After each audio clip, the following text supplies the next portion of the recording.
following program is brought to you by Verdoliak Law Group, fighting insurance companies since 1963. And by TickSplits.com, the official ticket provider for BearsBarroom.com. The following program is suitable for all ages. Buffone. A certain magic will always linger with the very name. It speaks of courage and fervor in the world's most brutal game. 55, worn by Doug Buffone, a Chicago Bear through and through. He demanded excellence of himself and anyone wearing navy blue. You tell me what's going on. This is moronic. We're going to get our whipped all the way down the line. I want somebody to get kicked in the and get out there and play. You're getting paid to play this game. And play it right. I don't mind you getting beat. I got my whipped many times. But I tell you, I took somebody down with me. You are a professional team. Act like one, for God's sakes. Football fans, this is Buffone 55. The John Buffone Show.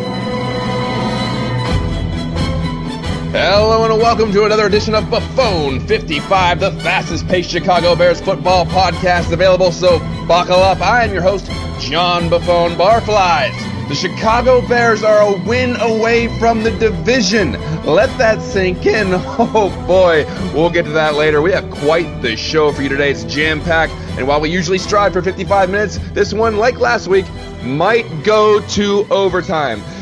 This week we have NFL writer Doug Farrar of USA Today Sports and the author of the best-selling book, The Genius of Desperation. I'm looking forward to talking about that. Before I bring in Aldo, my producer for today, I want to say that it's with great sadness that we learned yesterday that Bears Girl, my trusty sidekick, my producer, and my friend, has stepped down at Bears Barroom. And for anyone that has enjoyed Buffone 55 this year, I want you to know that it's because each show was constructed by Bears Girl. She went to great lengths to book guests and structure the show. Her and Aldo take care of all the legwork, and they basically roll out the microphone for me. Bears Girl was the heart and soul of Buffone 55, and I'm going to miss her professionally, but she will always be a part of the Buffone 55 family, and I'm going to miss her even more personally, but we're still going to interact all the time on social media and so on. So ciao, BG. Ciao.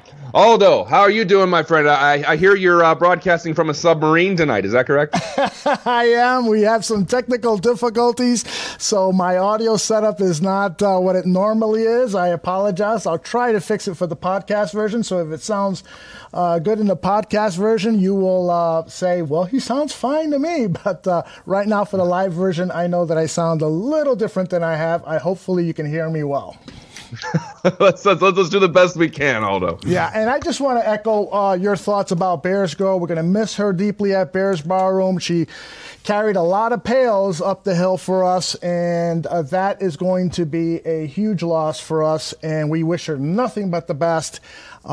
She's flying in town for the Packers game, so hopefully we'll get to see her and she can mingle with some of the barflies. But we wish you nothing but the best, Bears Girl, and I love you. You know I do. Talk to you later, Bears Girl. All right, John, you want to do 555? Oh, do I want to do 555? Get out of here. Let's do it. Okay, we do have some technical difficulties, so I am going to manually man the clock. So I'll give you a little, perhaps a little Mae West whistle or Humphrey Bogart, Lauren Bacall, or some kind of whistle to signal your 55 seconds are up. So I am ready with the first question if you are. Let's do it. I don't care what the conditions are. We play through it. Okay, excellent. John, were you, if you were, I want you to wear your Chicago Bears football historian hat and tell me, do you think that this Chicago Bears victory over the Los Angeles Rams on Sunday night, how big was that victory in Bears history for you? You've got 55 seconds. Well, maybe I'm overstating this a little, but I'll say since the NFC Championship win over New Orleans back in 06-07. I know there have been playoff wins after that, and I think this win was an absolute statement, though. There are still boneheads out there clinging to the opinion that the Bears win was strictly weather-related, which is actually insane. By the way, if the Rams are that damn good, then why does the weather affect them so much? But for the majority of people, this win legitimized the Bears again. Everyone wanted a staple win. They beat the Vikings. Apparently that wasn't enough. So they go out and they beat the one-loss Rams in a dominant defensive performance. After the damage was done by the Giants, which I clearly stated last week, the Bears bounced back and totally redeemed themselves. They are back in the conversation for a first-round bye, but more importantly, the win plus the Vikings loss means the Bears need one win, and they can do it this week at home against the Packers, and a win would shatter Green Bay's slight playoff hopes. So how important was that win against the Rams? Very important, but not as important as the next one, and the next one, and the next one. You stopped right on time, at least by my clock here. So great answer. We'll move on to number 2. All right. As you know, your guest tonight, Doug Farrar, has written a book where the theme is that innovations in the NFL were born out of necessity or out of desperation. Now, did Vic Fangio come up with anything innovative in his scheme to hold the Rams to only 204 total yards of offense and force 4 turnovers, or was this just plain smack you in the mouth football defense? The clock starts now. I think it was a matter of both, if that makes sense. Jared Goff had 0 touchdowns and 4 interceptions. This was basically a matter of executing really well, and it started with shutting down the run game. Todd Gurley had 28 yards rushing. 28 yards after I said that he might go for 150 and the Bears could still win. That meant the Rams had to try to get vertical, and then the Bears pass rush could get clicking and do their thing. And that made Goff get some happy feet, make some ill-advised throws, and boom, 4 picks. Call it pride or ignorance, whatever game plan LA had, that was perfect for the Bears. Brandon Cooks disappeared, he might as well have stayed on the bus. The whole team couldn't do a damn thing. And was that all cold related? Get out of here. As much as innovation is important in this game, sometimes there's nothing quite like punching somebody in the mouth in your own house and making them want to get on the plane in the third quarter. After their 50-point shootout with Kansas City, I'm sure the Rams thought they could outshoot anyone. Guess whose psyche just took a beating? I think if these two teams meet again in the playoffs, regardless of where it's played, the Bears have a little mental edge. The Rams got beat up. People remember getting beat up. That sticks with them. Mental edge goes to the Bears as they continue to go down this playoff run. Woo! Awesome response, and you went 65 seconds there.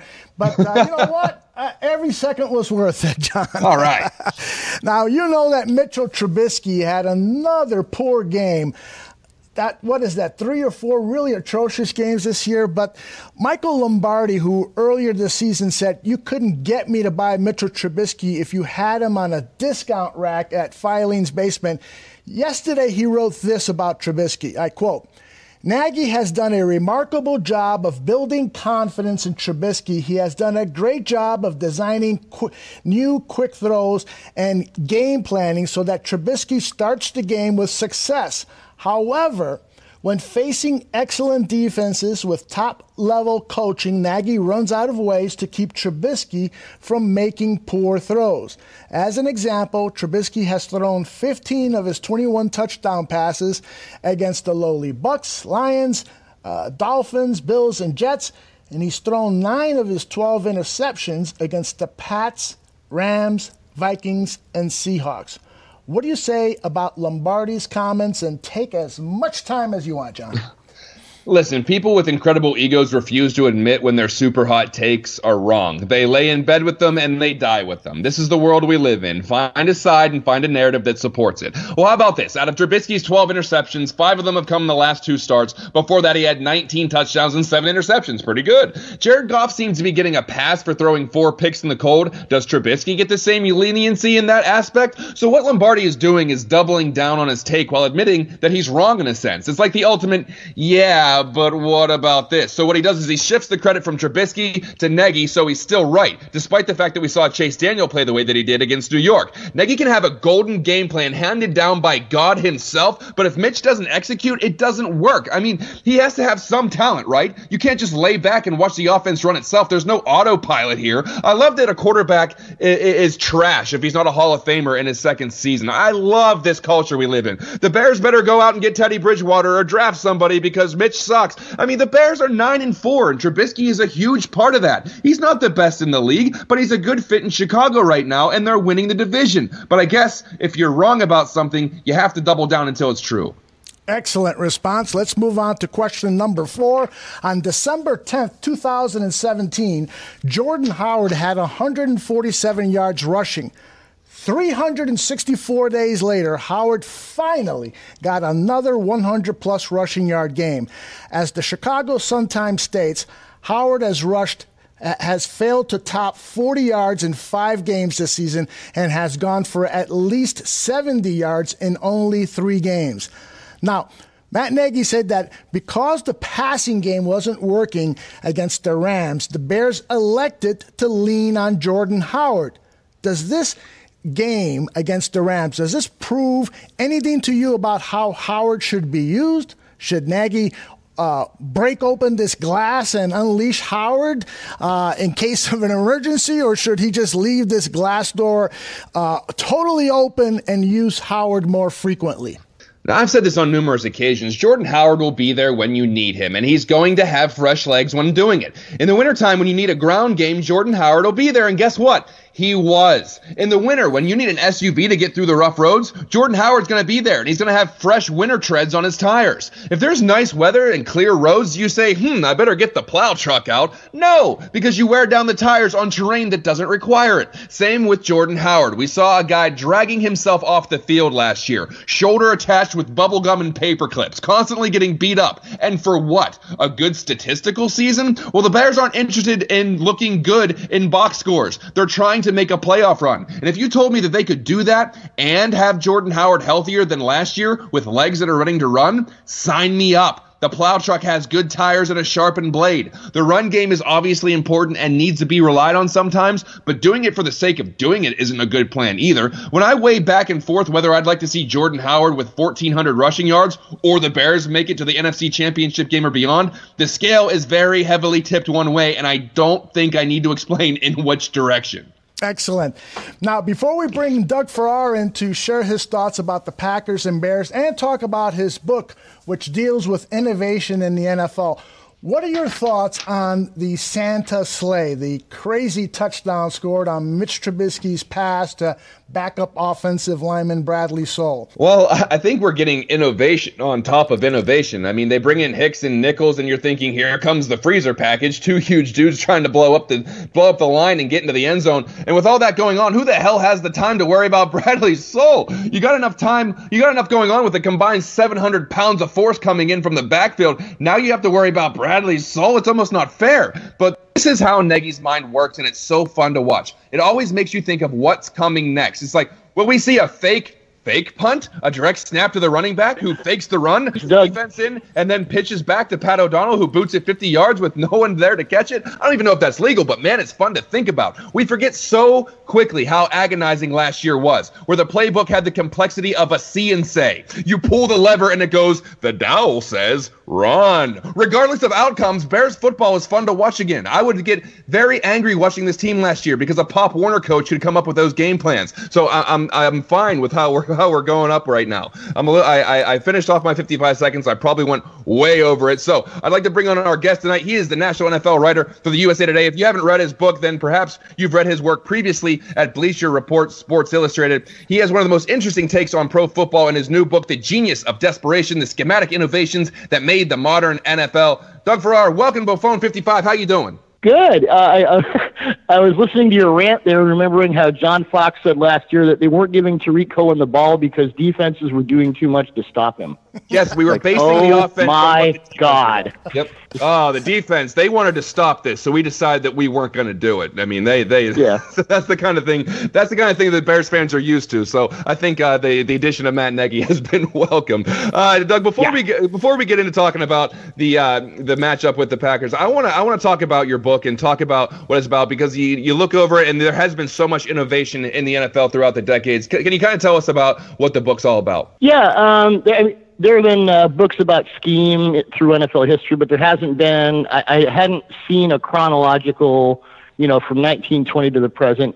These were the schemes that came up and changed the game and kind of made the modern NFL. And so I kind of wrote the book I wanted to read, of specific interest to Bears fans going all the way back to the 1930s, when George Halas met Clark Shaughnessy at a civic dinner in Chicago in 1935, paid him $2,000 a month in late 1930s dollars, which is quite a lot, to be kind of an offensive consultant. And it was Shaughnessy, who in my mind is the most underrated and not talked about innovator in NFL history. He came up with the sort of three-dimensional version of the T formation that allowed what happened in the 1940 NFL championship to happen, which of course the Bears beat the Washington football team 73-0. Shaughnessy later came up with the defensive ideas to stop the shotgun. And on the way, by the way, as the Rams head coach in the late 1940s, he invented the three wide receiver set where he turned Elroy Hirsch from a running back into a flanker. So I did pretty much a whole chapter on Shaughnessy, specifically with what he did with Halas, because then he came back in the late 1950s and put Bill George in the old sort of nose tackle look and stopped Red Hickey's shotgun, which Red was doing in San Francisco, and stopped it so successfully that no one used shotgun again for 20 years. There's stuff about the 46 defense and things like that, but one of the most interesting things, and it took me 3 years to write the book, was to go back and uncover hidden ideas and hidden innovators. And certainly the more I read about Shaughnessy, and I know Paul Zimmerman, the late, great Paul Zimmerman, in my mind, the best football writer of all time for Sports Illustrated, was talking, throughout his life, why isn't Clark Shaughnessy in the Hall of Fame? And certainly what I found out, especially his work with the Bears, I agree. He should be. And we're talking about innovations that happened back in the 30s, 40s, and helped kind of shape the game to the way it is now. Let's jump into the present day NFL. What kind of innovations are you seeing now, and what are you thinking that the way that the league with perhaps rule changes, or the way that we're bringing in more of the college game? What are some of the innovations you think are going on in the NFL now and could be on the horizon? Well, certainly the advantages for the offense. Most of the more interesting and innovative schemes are happening on offense. I think to a large degree, defensive innovation has been stymied. It's stopped over the last decade or so. You'd have to go back quite a ways. Basically, the base nickel and dime defense, which really started about 10 years ago, to really think of a defensive innovation that kind of scorched an offense. And I recently wrote a 3-part article about match coverage. Talked to some former players, a high school coach who was really brilliant. And I think teams have got to start being more aggressive on defense in their coverage, jamming receivers. It's funny because that Chiefs-Rams game where it was just crazy scoring, and then that same Rams team goes up against Vic Fangio, who was terrifically aggressive in that Sunday night game, and they can't do a thing. Mm-hmm. And you look at Jared Goff and cold weather, blah, blah, blah. You look at those game plans, you look at the All-22, Vic had that thing on fire. And it was everything from tight press and match coverage to Roquan Smith dropping into Tampa 2 looks, and it was marvelous. And I think more than innovation, I think what the NFL needs now is more intelligent defensive aggression. Now, whether that goes into specific innovations or thinking differently. I know the Seahawks beat the Vikings on Monday night, and they used quarters coverage. They used quarter formation, 7 defensive backs at times, so they could double Stephon Diggs and Adam Thielen. So whether it's innovation, I think what defenses need to do is they need to play more like offenses. They need to bring it to the offense and sort of and do more to set the tone of the game, which, if you're playing the Chiefs and you're playing the Rams, I'm seeing far too many defenses just back off. And it's not just the great offensive teams. I mean, my 3-part article on match coverage was sort of formed when I saw the Atlanta Falcons go into passive 2-deep coverage against Andy Dalton. I'm like, really? You really need to back off against Andy Dalton? Are you serious? So if there's something that would sort of stem the tide of the offensive explosion, I think it would be that intelligent defensive aggression. Good for the Bears. I think they've got a guy who knows how to do that. So speaking of that guy, you very recently wrote an article about Vic Fangio asking if he could be the NFL's next great head coach. Bears fans do not want to lose Vic Fangio, I have a feeling, but I made a lot of Chicagoans unhappy with that one. Yeah, but undoubtedly he's been a name that's come up on several occasions for head coaching positions. So what about Fangio could kind of launch him into that next stratosphere of being a head coach and, potentially the next great head coach? Well, if you talk to him, I'm sure you have, he's kind of an unvarnished guy. He's not political. He will tell you what he thinks. Mike Zimmer and Bruce Arians, who were older guys who had coached for a long time before they became head coaches, were kind of the same way. It takes a very confident owner and general manager to deal with someone like that. And I think with Fangio, and what I wrote in the article, most defensive head coaches or defensive coaches, when they become head coaches, they sort of think about offense with a defensive mindset, which is, keep the ball, avoid mistakes, and if we don't get explosive plays in the passing game, that's okay. And I think, as I wrote in the article, if you're not scoring 30 points a game in today's NFL, you're putting an inordinate amount of pressure on your defense. So if Vic gets a head coaching job, and I think he has well earned it, I would love to see him get creative on offense, get a guy like a Lincoln Riley or a Matt Nagy, who most people didn't know about last year. Put that guy in let him install his offense, let him do his thing. You're going to have, over time, a dominant defense as the talent wells up. But if Vic does get a job as a head coach, I would love to see him be more innovative with the offense, or allow an offensive coordinator to do that, as opposed to the usual defensive thoughts about offense, which is, let's just limit mistakes and we'll be okay. Well, for Bears fans' sake, I'm sure they're hoping that he doesn't want to go anywhere, but that he's definitely going to be a top contender for some of those head coaching jobs opening up later on in the year. Now, I want to talk Packers. What the heck is going on in Lombardi Avenue? They fire Mike McCarthy after 13 weeks into the season. Winston Moss tweets that they need to find somebody that's going to hold Aaron Rodgers accountable in the building to the Lombardi standard, and then he's fired. Before the season, Aaron Rodgers was upset that he wasn't consulted about Jordy Nelson's situation. I could go on about the dysfunction for a while here, but what do you make of it?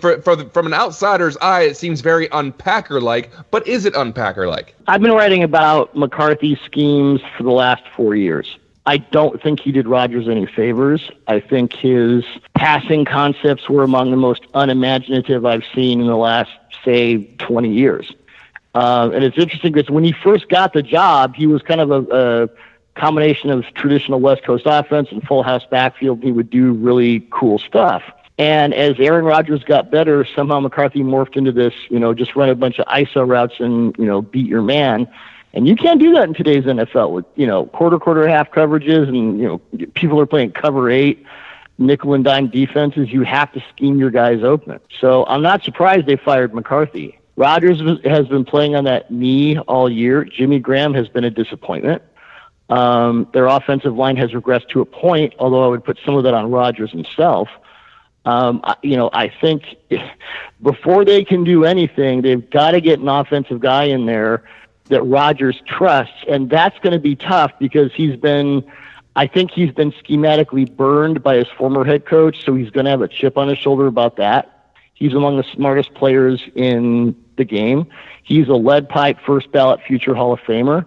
So the guy who is going to bring that next set of schemes to him is going to have some skins on the wall. They can't hire someone they've got to hire a guy who A, has the name, and B, can back it up. If they don't do that, they're in trouble.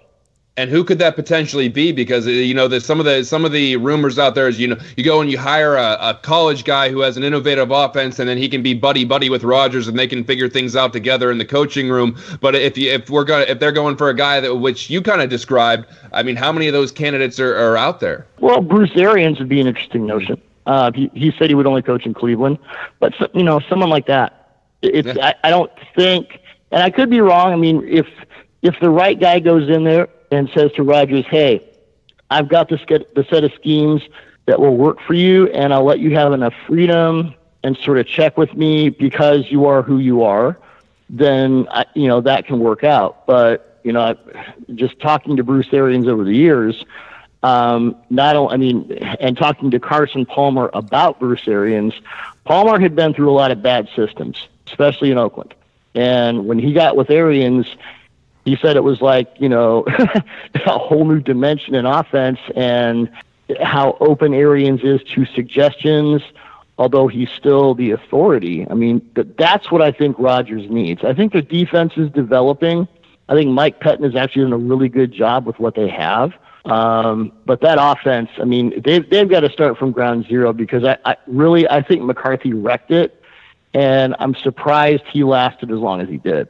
People in our chat room are going to be quick to remind everybody that John Fox is available for hire. So, ouch. Yeah. So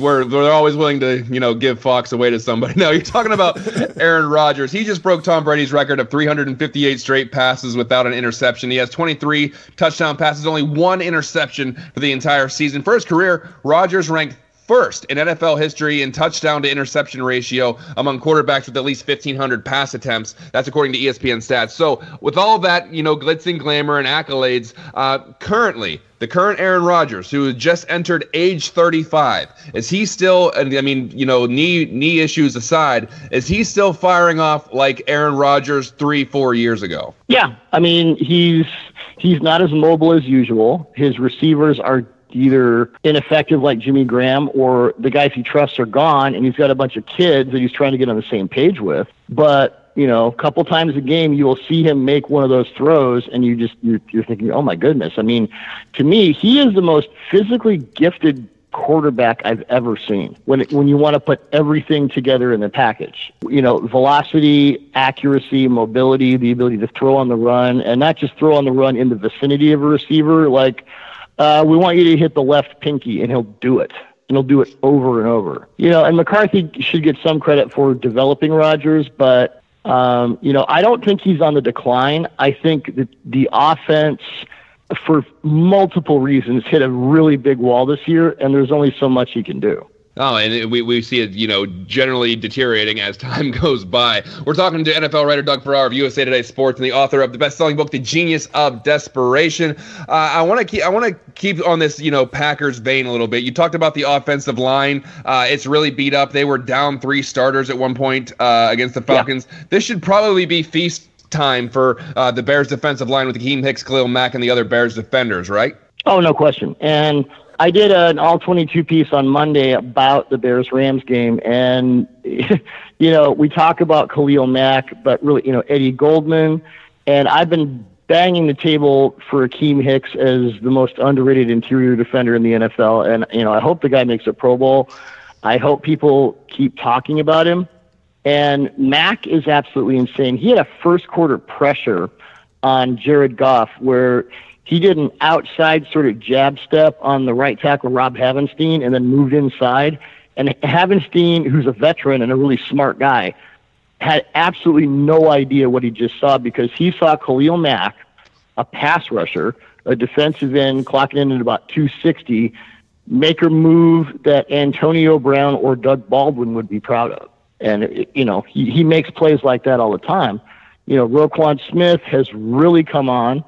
That secondary with Eddie Jackson, and certainly Prince Amukamara and Kyle Fuller have had, maybe each the best years of their careers. The Bears defense right now, Football Outsiders defensive or opponent adjusted metrics, they're first overall, first against the run, first against the pass. None of that is a fluke. They're the best defense in football. And if you have any weakness, they'll get it.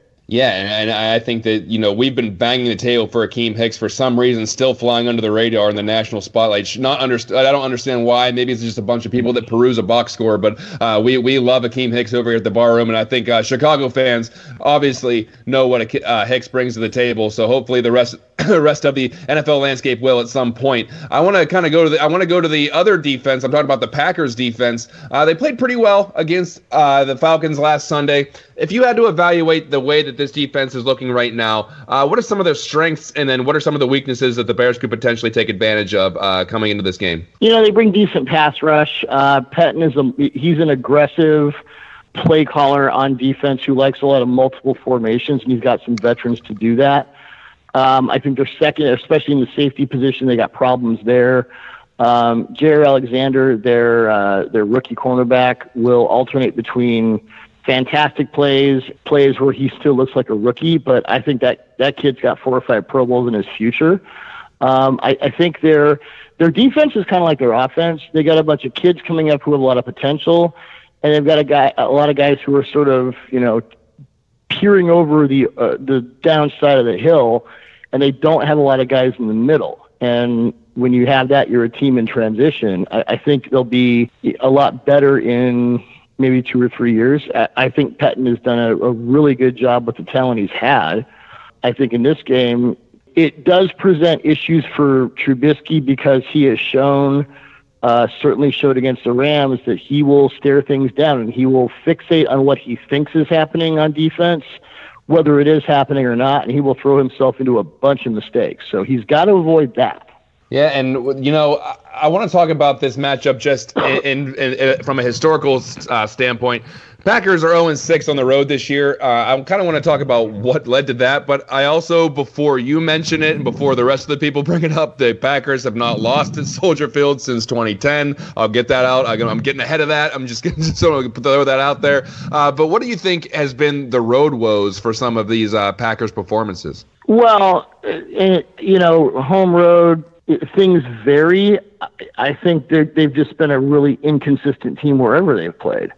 And when you take away a home field advantage, that just makes you more vulnerable when you can't string together multiple explosive plays on offense, which they have not been able to do. The one good thing for the Packers, maybe potentially bad for the Bears defense, that Joe Philbin, the interim head coach, is actually going to put Aaron Jones on the field. Oh my gosh, because he's an actually good running back, and I don't know what Mike McCarthy was thinking there. So, I think when you talk about a team who can't win on the road, you're talking about a team without an identity. And I think right now they are certainly bereft of an identity because they don't have a head coach that's going to last until next year. I think that's kind of the overarching problem. Sure. And right now, the Bears, I think, are pretty set at head coach, and that head coach has been vital in the development of young Mitchell Trubisky. I mean, you had fairly high expectations for this guy coming into this year. Wrote that he didn't get the schematic support he deserved last year, which is obviously problematic for a rookie. What are your feelings on him now? Has he made the strides that you thought he would, on schedule, ahead of schedule, behind schedule? I think essentially he's a rookie. But you could also make the argument that essentially Patrick Mahomes is a rookie. So that's not an excuse that's going to fly this year because Mahomes is, kind of demolishing the entire NFL. You're right. But when you look at Trubisky, he was a starter for 1 year in college. Yes, last year was essentially a lost year because, as we both have stated, there was no schematic help. So now and the thing about Mahomes is he had that whole year behind Alex Smith where he was healthy, he could practice, he could, against the ones, he could study, he could figure it out. He's a really smart kid. I've watched tape with him. The guy is brilliant. With Trubisky, he hasn't played in a functional NFL offense until this season, and what he's playing in this season is really complex. I'm sure Nagy has reduced the complexity of that overall to help his young quarterback. But Trubisky is still, and coming out of college, I saw this. Last year, I saw this year, and I mentioned it before. He will fixate on what he thinks a defense is doing. He hasn't yet learned to consistently adjust, second level reads, not just the second and third receivers, but, to sort of figure out, diagnose disguised coverages and things like that. And those are things that take a while for any quarterback to figure out. So has he taken steps? Yeah. But the Bears are obviously going to go as far as their defense takes them. Their defense can take them a long way. I just, they have to stick with the kid and let him make his mistakes and figure it out.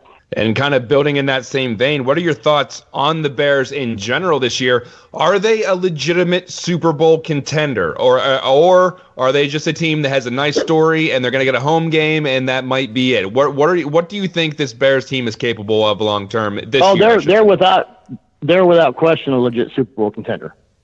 No question about that. Because they have an absolute wrecking ball of a defense.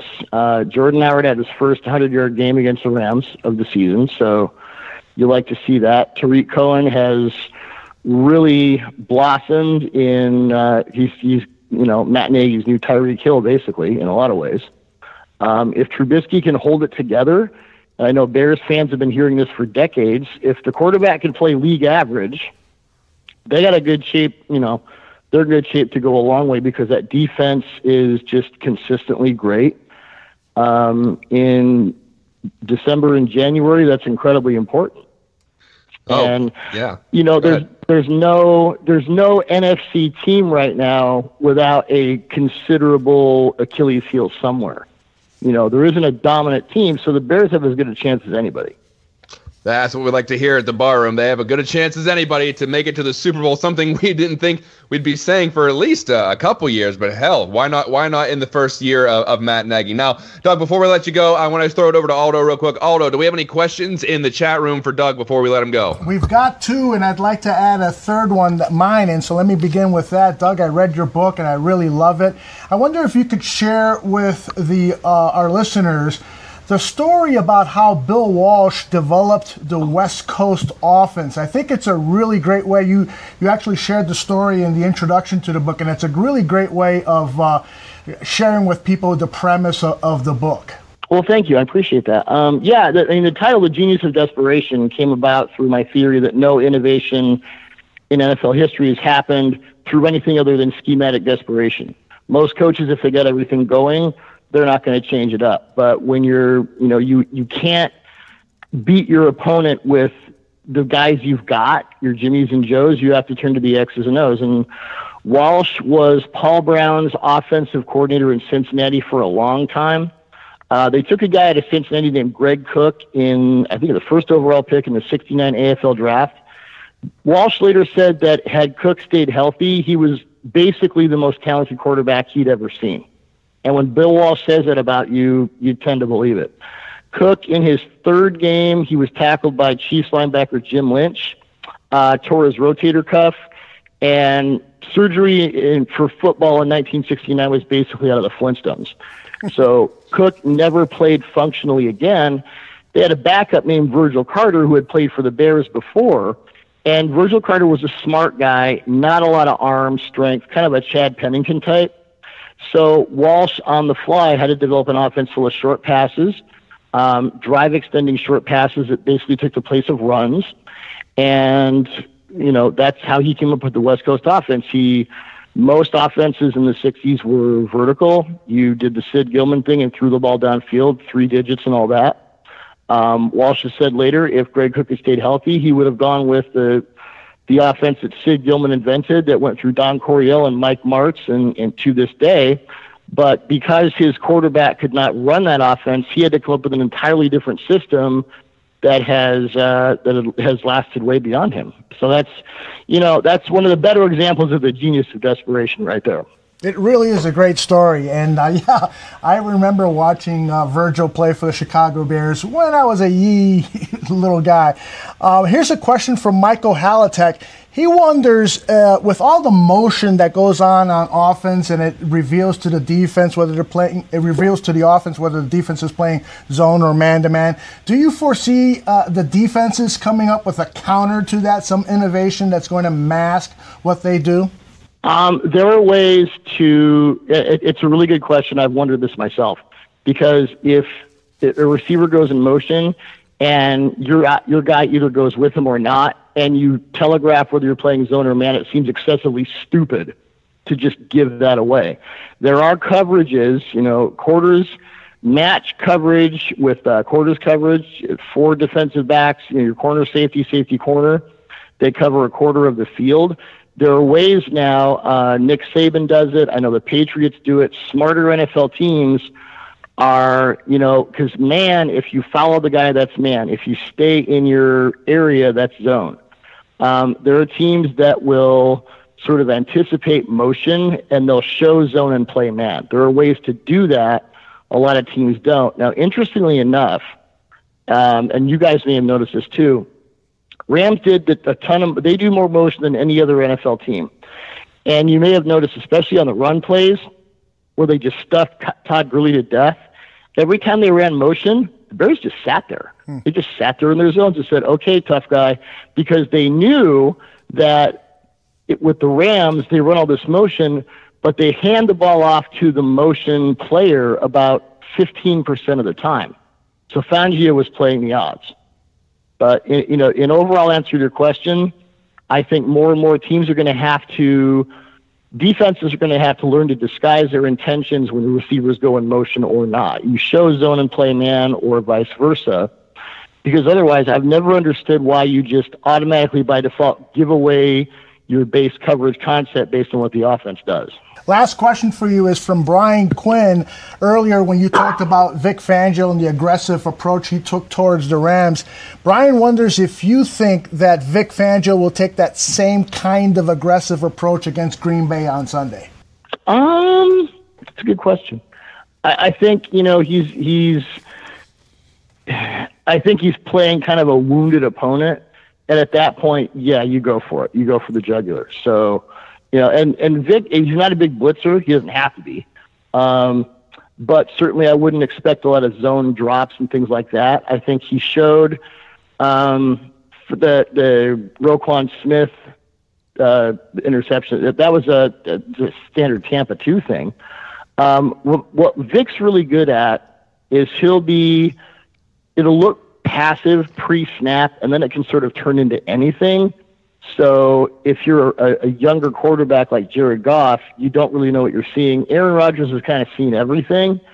So I would expect a mixture of aggression and not passivity, but sort of waiting, seeing if you can trap him into anything, see if you can fool their young receivers with coverage, which they can definitely do. But, against a guy like Rodgers, I think you have to mix it up. Talking to Doug Farrar of USA Today Sports. Doug, I want you to tell everybody where they can find your book, The Genius of Desperation, the Schematic Innovations that made the modern NFL. And I want you to specifically tell my producer so I can get a pretty good Christmas present in a couple weeks. Well, you can get it at booksellers. I know it's Barnes & Noble everywhere. I know that for sure, because I called a bunch of them across the country when it came out. You can get it on Amazon.com and other internet booksellers. It's on Triumph Books, and it's pretty much everywhere. Excellent. Before we cut you loose, tell people how they can follow you on social media and read your stuff, and then we got to get a prediction for this Sunday's game out of you. Okay, NFL _Doug Farrar, FARRAR is Twitter. You can go to Touchdown Wire, usatoday.com for all the NFL stuff. I'll say Bears 24, Packers 13. Hey, that's what we like to hear. Doug Farrar of USA Today Sports. Doug, thank you so much for being on Buffone 55. We'll talk to you down the road sometime. My pleasure. John, before we move on, I want to let people know that TickSplits.com has another promotion. And actually, they ran this one in November, and it was very popular, so it is back. All you got to do is email marketing@TickSplits.com. And TickSplits is spelled TIXBLITZ.com. Marketing@TickSplits. Email them, and you will receive an exclusive promo code to save $50. A minimum purchase is required. But boy, oh boy, with these playoff tickets, they're going to be kind of expensive. Saving $50 on your tickets will be a great deal. So send an email to marketing@TickSplits.com and get your promo code for a $50 savings.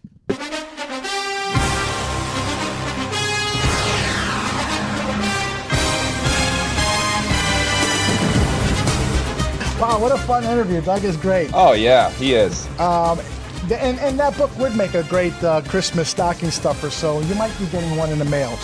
Yeah, hint, just letting you know. Well done. All right, let's do our second set of 555s. Now, in the list of things that you hate, what number is the Green Bay Packers football team, and what is below and above that number? You got about 55 seconds. My stopwatch is broken too, so actually take as much time as you want.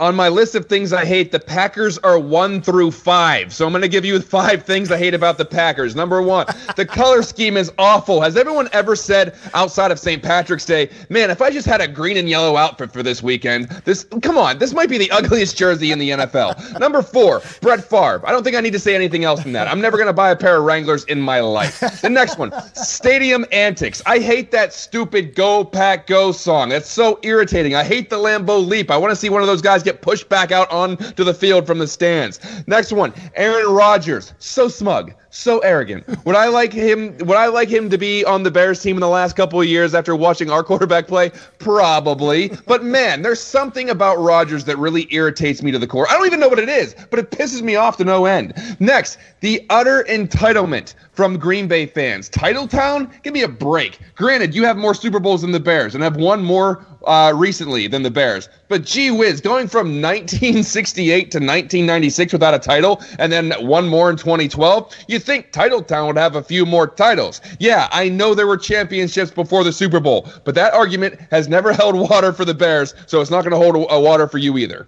It's fabulous stuff. Totally agree on that hideous uniform. Totally agree on Favre and Rodgers. Excellent stuff. Question number 2. Bryce Callahan was playing super in that slot cornerback position. It's a shame that he is out for the season now with this ankle injury that's going to require surgery. It's actually a broken bone in his foot. So what do you think the impact is going to be for the Chicago Bears secondary? Well, it's not good, but this really is the first injury on the defense that's delivering a blow. We'll probably see more of McManus or even Tolliver, but this is a game of attrition, and the Bears are still holding up strong. The fortress has a few chips in it, but it's intact. The secondary still had 4 picks. The pass rush is still there. The linebackers are still all there. I know Callahan had 45 combined tackles, 2 interceptions, 2 sacks. He's been a fantastic slot corner. Losing Callahan sucks, but it's not a death sentence by any stretch of the imagination. I know I keep referencing last year, but I think it's worth noting that everyone and their brother was hurt on the Bears roster last season. Fangio knows who he has. He'll plug someone in. Opposing offenses may try to exploit it, but I really think this is one that they can overcome. The main thing in here is that this doesn't turn into a trend down the stretch in the season, and you can't limp into the playoffs with 4 or 5 starters in the training room. So please, football gods, let this be our lone sacrifice for your amusement this season. This team has come too far for injuries to play a key role come playoff time. Eric Katz over at BearsBarroom.com wrote an article about the injury to Callahan and his replacement, Sherrick McManus, and he made a really good case that McManus has played well at times this season. At that game in Arizona, he had like a sack, a tackle for a loss, an interception, a forced fumble. I mean, he ran kind of the cycle of football for defenders. But he also did remind us of that game McManus had against Stephon Diggs in his rookie year in 2015 that cost us a late touchdown, sent the game into overtime and so forth. So hopefully that McManus is long gone, and we've got the good McManus that we've seen when he's had to come in and play. So we move on to question number 3. John, I sat through that Soldier Field game against the Rams nervous about one thing. I was also very cold, but that's a different story. Nervous that the Bears might blow the game in the fourth quarter because they've had problems in the fourth quarter this season. So, and coming into the Rams game, just to throw in some stats, they were allowing 133 yards per game in the fourth quarter and almost 10 points per game. Those stats were among the absolute worst in football. Well, Sunday they dominated against the Rams. There was no fourth quarter ills, so hopefully that's behind us. Or is it? Are you kind of nervous about what could happen in the second half? Remember what Aaron Rodgers did to us in week 1. What are your thoughts? Listen, until the Bears rattle off a Super Bowl or two, it's ingrained in my DNA to worry about the fourth quarter. Since I'm on a roll talking about the differences between this year and last, the Bears dropped 6 games last year by a score or less. They're doing that much better this year, but there are still times late in the game where it seems like there is a gremlin running around trying to screw things up for the Bears. Whether it's a bad fumble, or Cohen muffling a punt, or non-typical conservative play calling, or kicking, or giving up a big play on defense, you almost hold your breath and wait for something to happen. I know that's not healthy, but that's what we do. Things are getting better, however. I've been getting better at breathing during games, but damn, they don't make it easy sometimes. And things only get amplified when your team is actually playing for something. The Bears are playing for a division title. When the Bears were out of the playoffs, basically in October last year, you'd get mad, but at the end of the day, the team wasn't going anywhere anyway, so you got over it. Now, every loss stings because it feels like you need that game to get into the playoffs. Listen, I don't love being nervous and I don't love sweating during the games, but I will take that feeling over apathy any day. Bears football matters, baby. I love it. I love it too. Hey, John, Cars Keys, the podcast that we started just 2 or 3 weeks ago with Matt Karstensen, and it's gotten a lot of great positive feedback. Unfortunately, Matt is out at Silicon Valley washing himself in some geeky conference because he's one of these techie guys. Nerd alert. Yeah, exactly. So I'm going to ask you to provide your keys to the game this week. Take as long as you want. All right. Now, first key would be do not let Rodgers extend plays. This guy makes all of his best throws when he gets an extra 3 or 4 seconds and can roll out and play backyard ball. If you can get a hand on him, you have to bring him down. Do not let those big plays develop. Next, turnovers. Can't have them. They got away with it last week, but against a desperate team like Green Bay who still feels like they have a shot at the playoffs, you don't need to breathe any life into them. Don't be loose with the football. Next, turnovers. Gotta have them. I'm talking about defense now. You're at home, and that can be demoralizing for an opposing team if you turn them over. Not an easy task against Green Bay, given Aaron Rodgers' interception ratio, but it would be a great bonus. Next, Mitch has got to get back to normal. Call it rust or whatever. Dude has got to get himself under control and win the division for Chicago. Number 1, the crowd. This is number 1. This team can win the NFC North on Sunday. You better turn Soldier Field into a house of horrors for Green Bay. It better be so loud that the Packers cannot hear themselves think. From start to finish, it has to have the loudness of the 4 horsemen of the apocalypse riding through Soldier Field. The Bears are a win away from the playoffs. There's no time to be meek or mild. I love it. I love it. And I got to tell you, I've been to the last 2 home games, and the crowd has transformed themselves. I haven't heard them this loud in a long time. It really helps to have a winning team, and that Bears defense there, they've brought that identity back. It's really fabulous. All right, John, nobody on this Chicago Bears team needs a pep talk more than Mitch Trubisky. But here's the problem. He said that maybe he was a little too amped up for the game, and that perhaps maybe led to his poor play because his feet were moving around so much. He's getting kind of happy feet because he was so amped. So I got to tell you, this might be a tough one. Are you going to give Mitch one of your outstanding nuclear-generated talks, or are you going to take a different approach to this pep talk for Mitch? John, take it away. Mitchell. Mitchie. Listen, buddy, last week wasn't great, but we got it done. Maybe you were too amped up, maybe you were rusty, maybe the weather messed with you a little bit, but that time's over, man. You are the captain of this team, a team that is 1 game away from a division title. You got the crowd behind you, you got your team behind you, but you have this team's most bitter rival coming into your house, and they're desperate. For years, we've been on the wrong end of this rivalry, but this week changes everything. We beat the Packers, we take the division, we send them home, and we start a new era of Chicago dominance in this matchup.